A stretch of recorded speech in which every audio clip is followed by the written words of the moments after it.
Welcome along to Bendy's Beast Feast. We have come to the joiners in Southampton to meet up with Distant, who are on tour at the moment. How are we doing, guys? Good. Tired, but good. Is this your first day over in the UK? Yeah. Very, very happy that it's Southampton. How's the rest of the tour been so far? Really well oiled machine. Turnaround's been sick. Every show for us been surprise and success. The whole tour package just got along so nicely that it's been the smoothest tour we ever had. Has there been a defining moment to this point so far? Is there a point which all of you look back on and go, do you know what, that was a pinnacle moment? I off this tour. For me, it was we had a ferry from Sweden to Finland, and they had a spa on there, and I just remember walking in, and there was a hot tub, and you just look out at the sunset with like the islands and all that stuff, and I was just there, I was like, you know what, life could be worse. So what's it like actually being on tour then? Because obviously, people who aren't musicians, we look at it and go, that must just be awesome. What's the reality? Obviously, you have a lot of fun, but I'm guessing there's an awful lot of hard work that goes into it. You work as well. 24/7 basically. It's not just the 30 minutes on stage, it's setting shit up, building the stage, loading in, loading out, scavenging for food, and everything like that. Lack of sleep. Once the show ends, it doesn't really end for us. There's loads of times that we pack up at 1 or 2 a.m., load the trailer, and try to get some sleep. Yeah, I always feel like, especially when we're doing the headline shows, my adrenaline will still be so high even after loaded that I'm just like, I'll have a beer now and then I'll go to sleep, and then I'm like, no, can't sleep now. I have another beer, and then drinking beers. sometimes it escalates. But, or I'll just go into my bunk and I'll like just be scrolling, like, fuck, I cannot sleep. And it's like my schedule at this point has been like, go to bed at 3:30, wake up 11ish, 12 sometimes, because we won't usually get to the venue before 12:30, 1. It's work, but I enjoy every aspect of it, you know. Do you find it hard being away from home? Are you homebodies, or is it just a bit of a release to get out and let your hair down a little bit? I would say it can be a bit of both. Especially like further you go into tour, the more you miss home, the more you miss your comfy bed, some normal sleep schedule, normal food, eating whatever you like, and stuff like that. Playing every night is also like a reward every day. Absolutely. How then, with such a packed schedule that you've had, do you maintain your vocals? Do you maintain that energy? Obviously there's a lot goes into it. I mean, some of the noises that you guys make is unbelievable at times. Absolutely unbelievable. But how do you maintain your voice through a period like this? I just try to avoid certain food or certain drinks. I don't smoke anymore, so that really helped me a lot. Hydration and trying to stay healthy, because I go ill, my instrument gets ill. So I try to, whenever possible, just rest as much as I can and not talk too much. Which is sometimes impossible, but comes with the job. Do you get to the end of the tour though and you can feel it? All the time towards the end, I could feel like the strain, but it's still like manageable. Like it's not as bad as it used to be. I used to be sick all the time, like two days in tour and I would go sick. Now it's been better. I don't have that problem, so I can still manage like to pull off a full tour. And when I feel down, I just like take a rest for a day or something. That's what makes this tour quite nice, is the fact we have bunks and you can kind of get that privacy if you need it. Because there's tours where you won't have that, especially like in the States, where your vehicle is kind of like you're always on in each other's aura and stuff like that. And those, at least for me, get way harder towards the end because I am a homebody, that's one. Like the day before tour, that was the worst for me because I'm like, I want to leave. And then once I'm gone, it's fine. Yeah. But it's always that day beforehand, I'm like, why do I do what I do? You know what I mean? And then that first like 808 drop, you feel it on stage and you're like, I know we're doing it. But yeah, having privacy on this tour has made it so much more bearable. Yeah, I think that would make a difference, especially from my point of view. I think that's the one thing that I would probably struggle with most, is the privacy side of it. So it's good that you're actually getting, because you're obviously all a good bunch of friends at the same time, but you can get it into each other's hands, like real quick. But it takes time to learn how to practice privacy on tour, how to have your me time, and whatnot. And notice other people's when they're having their me time, you know, because I mean that's how like you will get arguments if you constantly together. Yeah, and if you see someone and you see they're trying to do like just be alone and you start like I don't know, you start fucking with them or something, like, it will Stop doing that. I mean, I've crashed out at Not him today, a couple I was like- times, You go. in the States as well. I remember one time I was laying in bed and like had my hand out of the window, and I was like super like I was like, oh man, I'm so ready to go home. And someone came and licked my hand. And had it been any other day, I would have found that so funny. But I was like, I swear to fuck, whoever did this is gonna die right now. So yeah. Who was it? Not probably me. Was it me? Was it actually you? And you blamed it on Luca. I can't believe you. That's always been tough. Well, your sound's a mix of down-tempo deathcore and slam and death metal. On this tour so far, has there been one song that has literally blown the roof off that you've gone, whoa? The whole stuff. It's more like a couple of songs have different kinds of interactions. Yeah. Yeah. Like with One of Blood is to jump in. Yeah, Yeah. it's like a variety set to cater to all of our fans ever since like we started. Like we've been doing this down tempo sound, this beat down sound, then a bit of a slam sound, and a bit of a couple riffs and stuff like that. We still try to cater to all of our fans and not just like one. So that's why like we play basically whole spectrum of our music. Each and every song hits different, like for everybody. You'll see like people that are Undying, for example, they're like really into the melodic stuff, whatever, and then when the breakdown hits, they won't be as violent because the rest of the song isn't as violent, but versus like a Hairs of Torment or Level of Suffering, you see everyone just like mowing the fuck out of it. And it kind of goes like up and down. There needs to be some breathing room for them to catch breath. Yeah, Yeah. definitely. Have you each got particular songs that you enjoy playing for different reasons? For me, it's Arts of Torment. It's just health. Come out. Yes, yeah, man. Oh, Yeah. why though? I don't know why. Just enjoy it, like you just. I just enjoy playing it. Yeah, I like the new songs. I like them and I don't like them because they are like the most physically demanding from the entire set. So like we have a lot of our new songs in the first half. So once the last new song is over, I'm like, oh, okay, job's done. Now I get to have fun, type thing. I really love playing Undying. That solo set. I don't know like what Nuri was on when he wrote that solo, but like it holds like it's so powerful for me at least. I'm like every time I play it, I close my eyes and I like feel it. Like I don't have that with a lot of.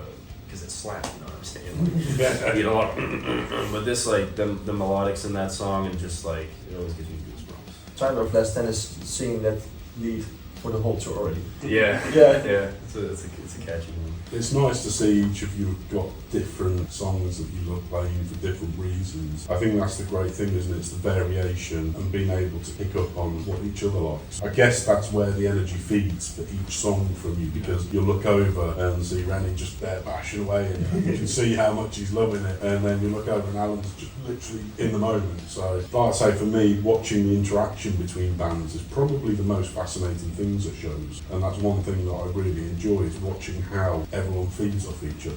Basically, how I work on stage as well is watching people's reaction. Like once I receive that energy, I give back double. It's a loop. And it's just this give and take sort of thing.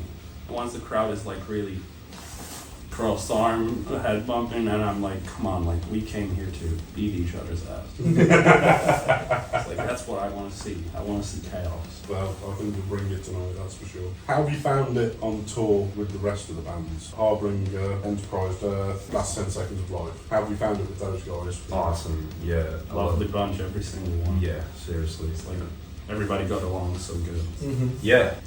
Like no. Usually I'll get irritated by people by like week 3. Like you'll find something, but I've actually this tour not found a single thing. I'm like every single person here. Everybody's down to earth. There's no drama. No rock stars. rock star bullshit. Yeah, just cool guys. The camaraderie is like it's there for this one. I really feel it. It's awesome. And it has to be basically with a nightliner loading out everybody's stuff. But still, it can happen that some people might be slacking off or stuff like that. But even on this tour, whenever somebody was sick or didn't feel well, everybody still helped out. Even if it was less than the other day, still everybody just did this together. Who is it that puts that lineup together then? Is it you guys as the headline going, right, this is who we want, or is it a combination? Us and Enterprise, we put this together. I think it's very, very strong lineup. I messaged you a while back and I was like, dude, please tell me this is coming over to the UK. Yeah. Because it is such a good lineup. I mean, Harbinger have been here and headlined themselves before, but chatting to them, they're saying it's actually really nice to open up and they're really enjoying that side of things. Is there any of them, obviously you've grown up around their music, and is there anything that surprised you? For me, it's Last and how hard they are, because I never seen them live, and I was listening to that band for like 10 years. Seeing them live for the first time, I was like, holy shit, this is harder than I Sounds so imagined. fucking massive. Yeah, it's just such like pure aggression and yeah, like really unfiltered. It's so sick. I'm looking forward to that tonight. I've been listening to this stuff. It goes Like, hard. That's so sweet, like behind the scenes. Yeah. You see them on stage, you're like, there's a bunch of pissed off Americans. Especially like now, after those 10 years of listening to them, the records don't do them justice. Like how hard they are. Rene, just to you a second. Obviously, you've come into the band relatively recently. How have you found it integrating in with the lads? How has it been quite seamless? Did you know of Rene before? Did you know each other before? I knew him. I did like we were supposed to do a tour that actually like after 3 days was because our vocalist got horribly sick. Food poisoning, yeah. Oh. So I did my first like shows outside of the Netherlands with him. In the beginning of 2023. So I knew him and I talked to Nuri at some shows before. So we knew each other by name basis. My main goal was obviously from the start to join the band. So I was very upfront about that. I was like, yo, I play drums. This is what I play. And it kind of was like, it just plant the seed and hopefully it, does something. I mean, well, here I am. But very lucky to be here. And yeah, the integrating with the dudes, it's been good. Yeah. Felt like what? It seems like a very natural fit from listening to everything and the stuff that you're bringing out. It does seem like a very natural fit, and you hit hard. My God, some of those blast beats that you're doing at the moment. I've watched the stuff that you put out on YouTube and Instagram and stuff, and it's quite incredible. I'm just really happy to be here. Sometimes I will like have to pinch myself. Like Enterprise Earth, for example. I listen to there's so many bands that'll now like they know my name. Yeah. And it's so weird to me because in 2020, I mean, I was listening to all these bands that I've now like sometimes met and like I know some of the people on a first name basis. It's so weird to me because it wasn't even that long ago that I was just a fanboy. Like I'd be the guy that would come to the merch table and be like, "Hey man, fucking 6'8", you know what I mean?" And to now like be on the other side of that, like I still can't believe it sometimes. I remember packing down on one of the days and hearing them play Phil Say Fallacy, and I was like, "Life right now," and it's just sick, yeah. What are your biggest influences then? Obviously you've got a very unique thing, you're telling a story, you've got a law book out surrounding all of that. What are your influences surrounding that? How did you get to that point to go, do you know what, we're going to go this direction? Mainly, like I play a lot of video games, watch a lot of anime and games in general and stuff like that. So I'm always like getting inspiration out of those things. Officially, it started with me and Elmer. We were just writing a story as some sort of a cheat sheet for the lyrical themes and stuff like that. And it just got so big that we were like, oh, well, like we might as well just make a book out of this. Yeah. So then we just like delve into it. We did it during COVID. Everybody was at home. We had all the time in the world. Mm-hmm. So we just like so sorry. So we sat down, put it together, and yeah, like that's mainly where the inspiration comes from. Like I try to not listen to music as much, to not get inspiration out of other things unintentionally, because like it happened to me once. I had some lyrics, some pattern, and then later on, as I recorded it, I was like listening to something, and I was like, oh, that's not good.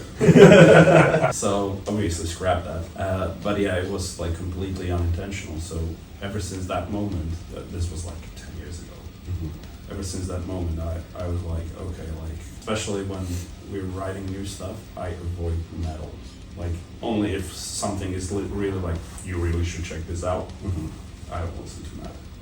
Like to not get any inspiration of something that is already there. It happened to me a lot of times, even with song names, that I had a song name written down for years. Then a band comes on with a new song and it's word for word from what I was thinking, and I was like, this is unreal.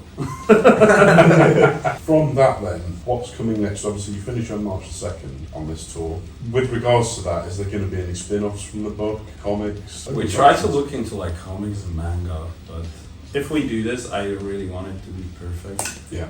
And to make, it wouldn't make sense to make like 10 pages comic or something like that. And to make a 100-page book, that's gonna take a while.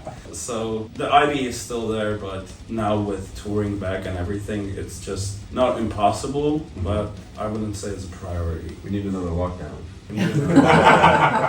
Then the movie will come. Well, I said you could do series. Yeah, like we've been thinking about all this stuff already, but it's just to get that even started, it's way too much work in terms of time and also like on the financial side. You don't want to have it half-assed. No. So really don't want to do it for the sake of doing it unless it's really perfect. Can we expect new material? Always. Always. Always. How far in the distance? Always. Like Nuri is a writing machine, so we have probably like 10 albums done. Have you got any more tours coming up? Yes. 3 weeks after This one. After this one, you're hitting Asia and Australia. That's going to be epic. So stoked on that. It's gonna be unreal. Going to be incredible. I'm gonna fight some kangaroos. First time for the band, right? First time for the band, yeah. That'll be an experience and a half. Have you got any more collaborations coming up? Always. There's always something. As we are a barbecue show and food, I do have to ask you about food on tour. What's it been like? Any strange eating habits? Anything that you guys make a beeline for when you're out on tour? Or is it just grab what you can when you can? A lot of the time, grab what you can when you can, but the savior every time is the golden arch. In Europe, that's like, you know what to expect. Yeah. And you can get it literally at any time. So that's like go-to. If it's like emergency food, it's mac and cheese. I've never had so many slices of bread with hummus than the last month, because it's always there at the food. I'm like, I wonder what I'm gonna eat, and then I'll see a bunch of. I really cannot like make bread and then grab a slice of salami and cheese and have that. Like I don't know why I've always been bad at sandwiches, but hummus, I was like, okay, we'll have that, and then the day after, hummus, sick. And now we're on like day 25 or something. I'm like, hummus, My old friend. yeah, hummus and bananas. That's what I usually have for lunch. Morning, I won't eat anything. Evening, whatever the venue like provides, and then after show, hopefully the venue has us like pizzas or something, and otherwise, we'll just like go some McDonald's. For me, when I'm home, like I could eat bread, cheese, and salami every day. But over here, even like side of it, I'm like, I'd rather have a monster. That's literally my breakfast. Monster and a Zen. Have you got much experience of barbecue or smoked meats? Buc-ee's. Probably the worst thing. Yeah, they're probably the most mass-produced brisket you'll ever eat. But still, We eat it, and that's our experience with it. And I know the name brisket, but I don't actually know what it is. well, Papa knows his way around the grill. We'll say thank you very much for coming on today. It is massively appreciated. Well, thank you guys. Thank you. Seriously. No, taking time out today. I know it's a busy schedule for you, so actually taking the time to sit down, answer some questions, and can't wait for the show tonight. Genuinely can't. Really excited for it. I hope everything else goes really well. Let's see about these collaborations and new music that may potentially always be coming out. Always keep an eye out. Always. Always keep an eye out.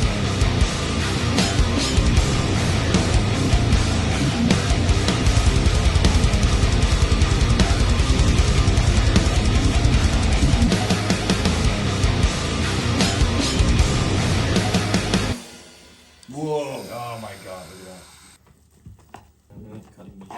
Yeah, Like I'm in a live cooking show. Dig in, guys. Help yourselves. That's insane. Mother of all. You want some? Trust me, it's tofu. I bet you now regret being vegan.